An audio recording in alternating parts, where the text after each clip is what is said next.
students, this is the third in a series of videos where we will be graphing polynomials with higher degrees. So the agenda for today is to check homework. We'll be graphing polynomials with multiplicity and you will be able to do 7.3. Today students will be able to graph simple polynomials of higher degrees with multiplicity. And before we start, we will be reviewing some of the concepts that we learned, and hopefully that will be enough. But if not, then again, I recommend that you go back to that video first. And so what we learned is that if you have odd degree, like 1, 3, 5, and your leading coefficient is positive, then you have this where the end behavior on the left is going down and on the right is always going up. Okay, so odd, positive, down on the left, up on the right. If the leading coefficient is negative, but you have odd, same, one up and one down, but on the left, look at the difference.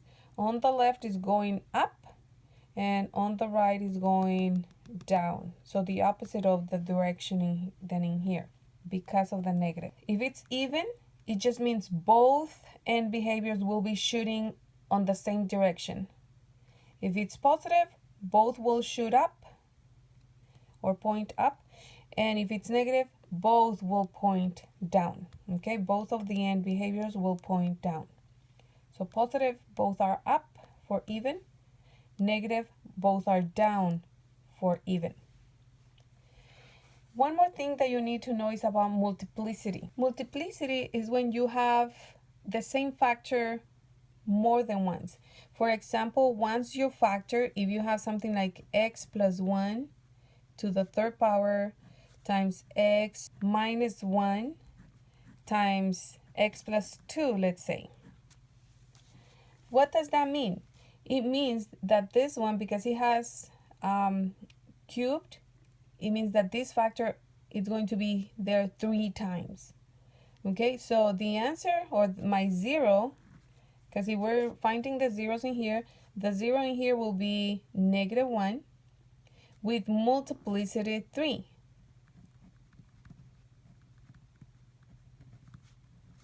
In here, it's the opposite.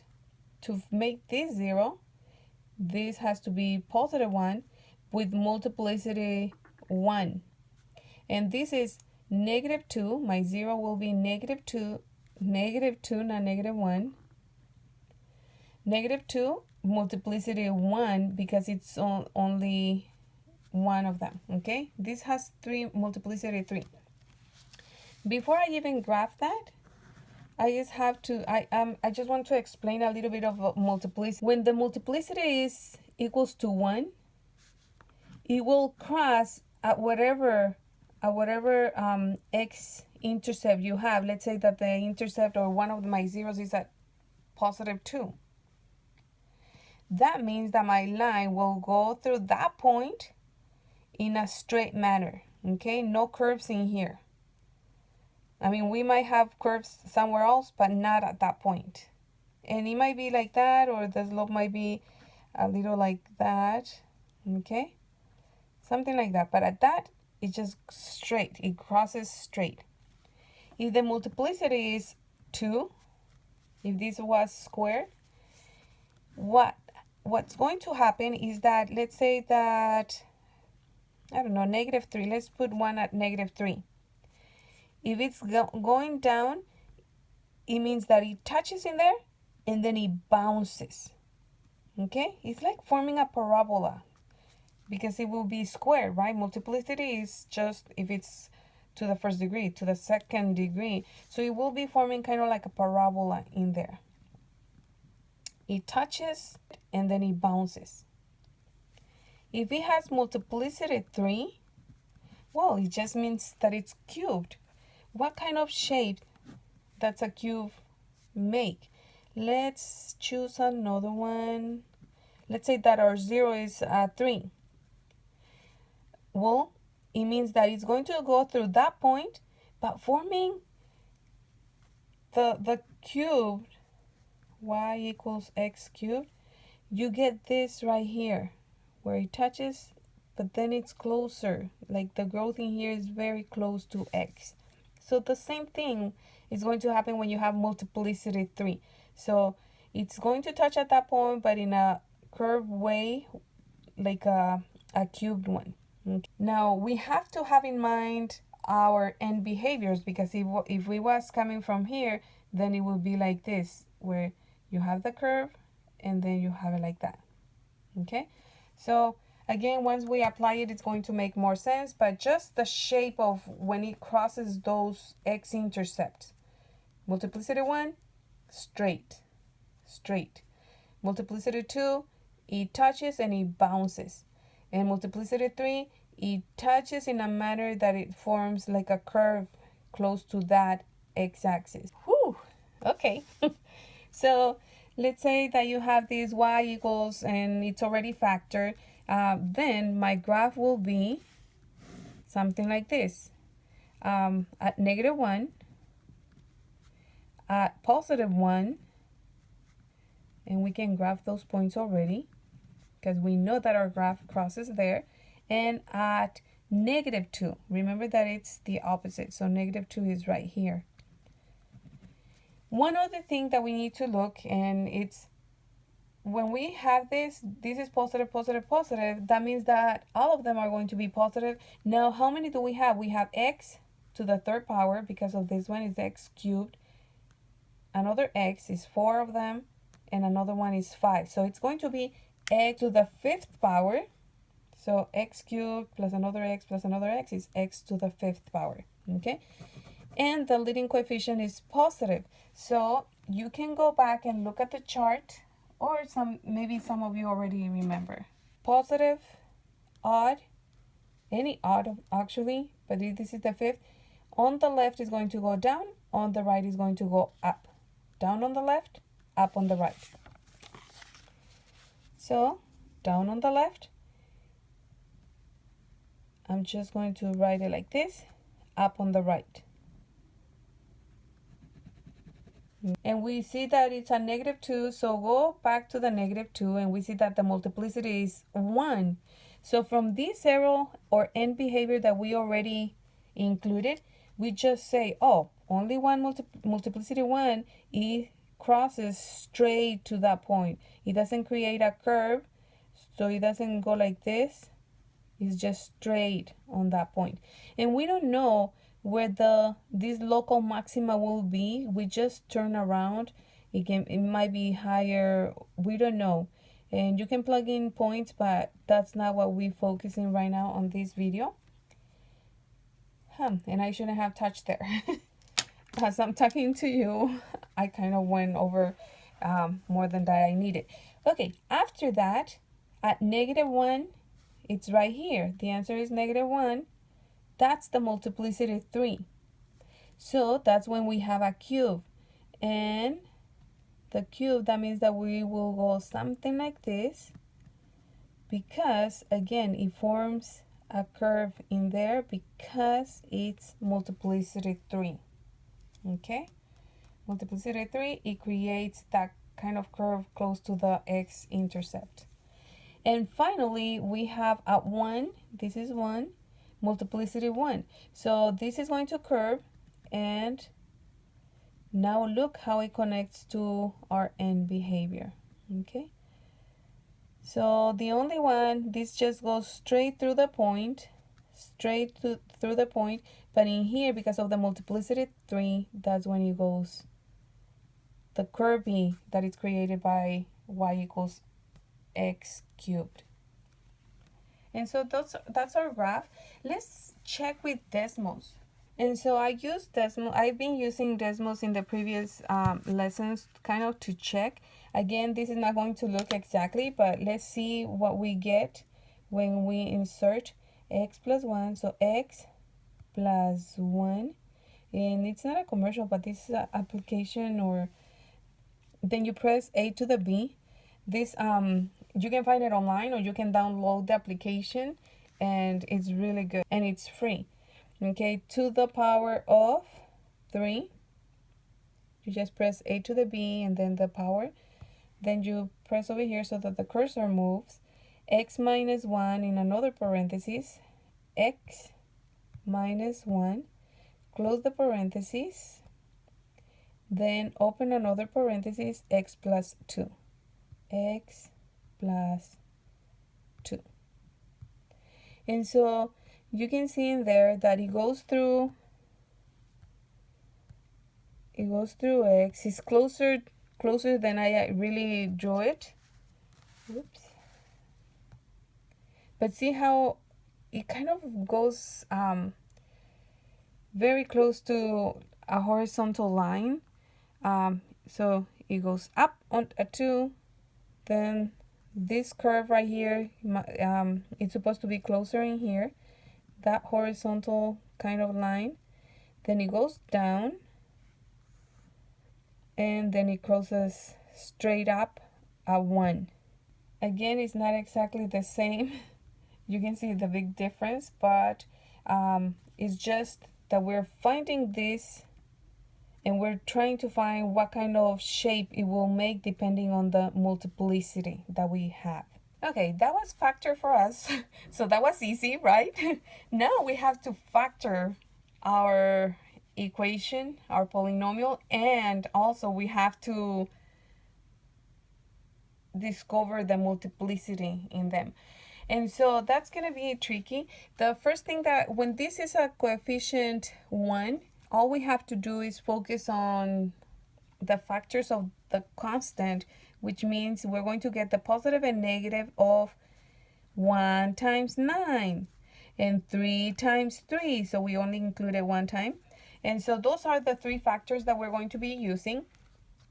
When you have a long polynomial, I recommend that you start with synthetic division. And again, for synthetic division, you just get the coefficients. So positive 1, negative 4, negative 2, 12, and 9. And we're going to try positive 1 first. So that means that it's going to be x plus 1. But remember that we have to do the opposite in here. So negative 1. What are the steps of synthetic division? So the first step is to bring this one down. So you just write 1 and then start multiplying. Negative 1 times 1 is negative 1. We combine, and negative 4 and negative 1 is negative 5. We multiply again. So negative 1 times negative 5 is positive 5. Combine, and negative 2 and 5 is 3. And again, negative 1 times 3 is negative 3. Combine, 12 minus 3 is 9. And we multiply that. Negative 1 times 9 is negative 9. Combine, and we get 0. Whenever we get 0, the last number or digit, that's a remainder.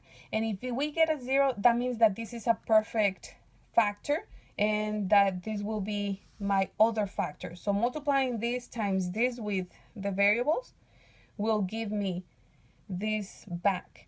However, if you have a number that is not 0, this is not a factor that finds another perfect factor without remainder, okay? It means that we have a remainder and this will not count as a factor. So in this case, we did get a 0 and we are going to put x plus 1 as our first factor.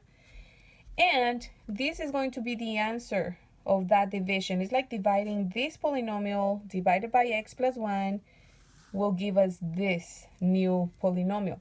And so we just look at the degree right there, x to the 4th.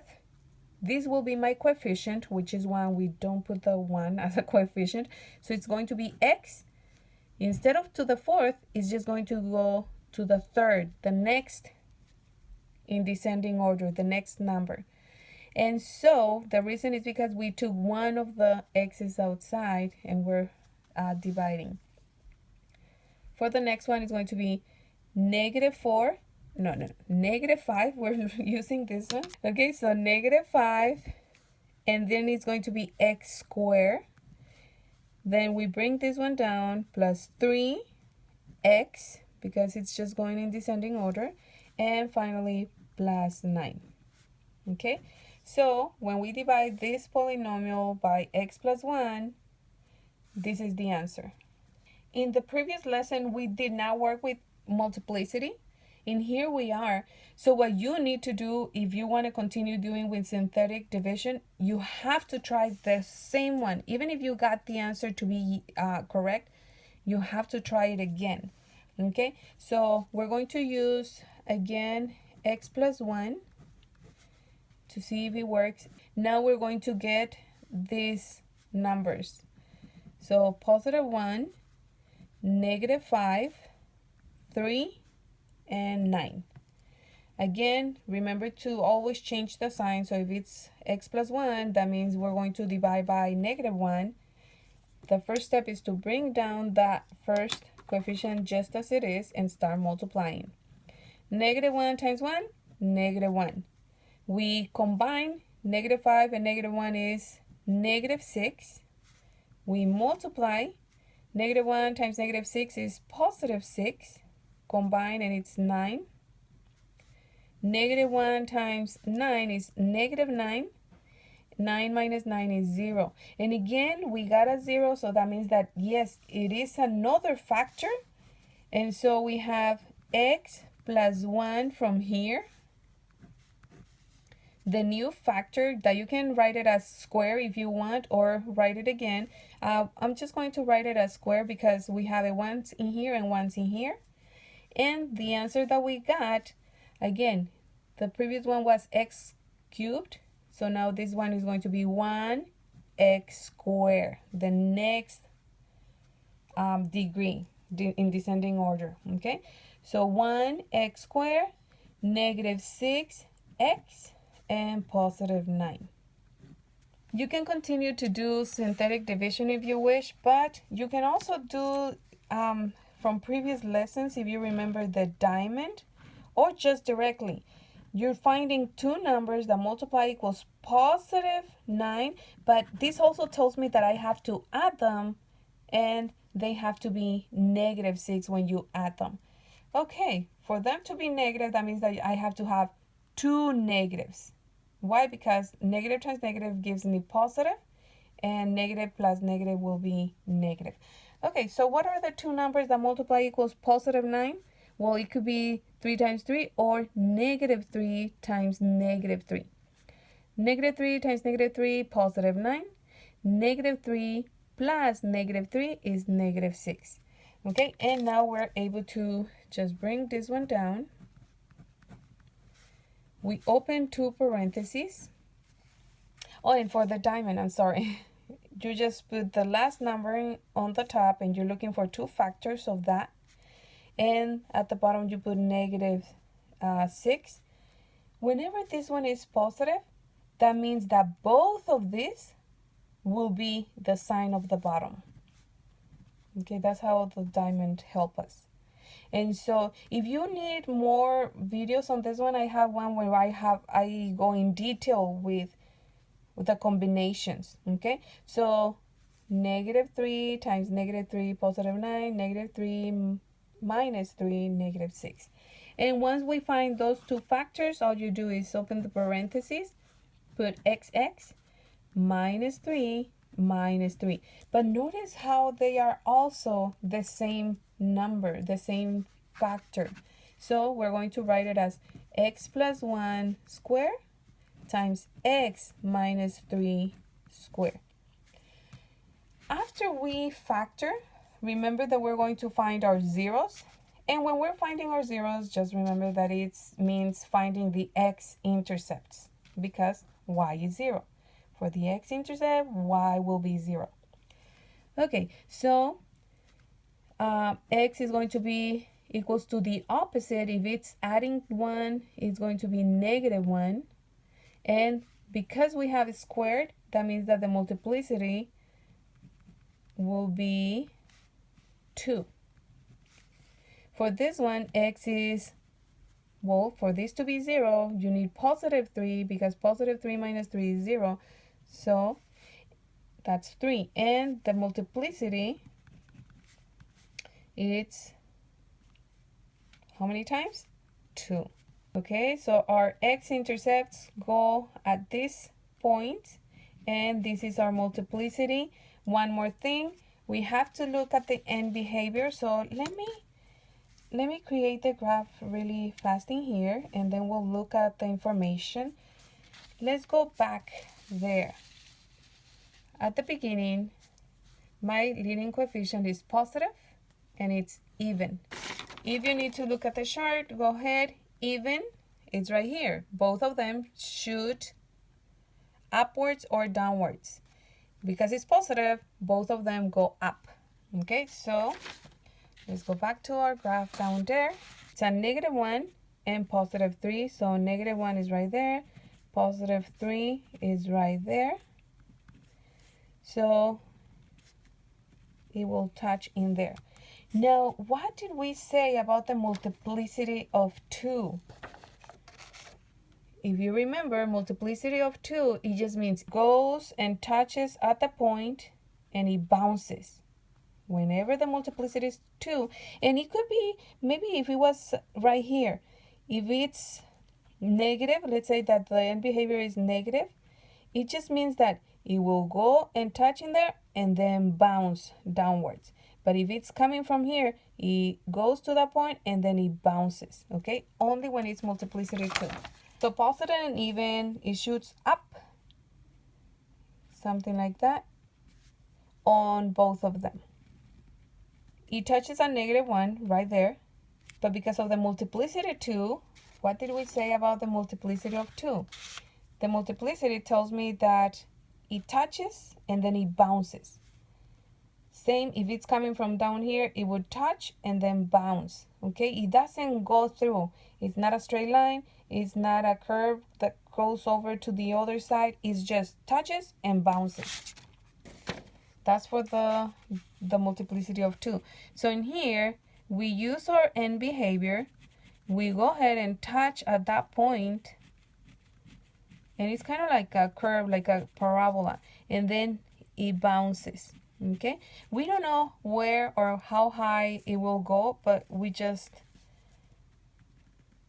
something like that. We create something like that, and then we know that in here again, the answer is 3. One of our zeros is 3 with multiplicity 2. So this is going to be the same, where it touches and it bounces just because of the multiplicity 2.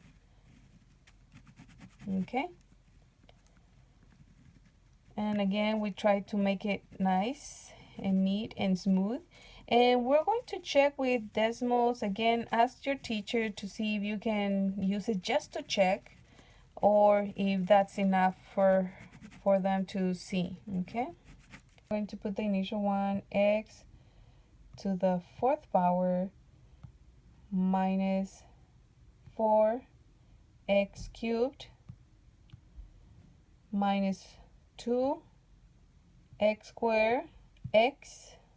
He doesn't want to fit. So x squared minus 4x cubed minus 2x squared plus 12x. And I know, I'm sorry that I'm not letting you see, plus 9.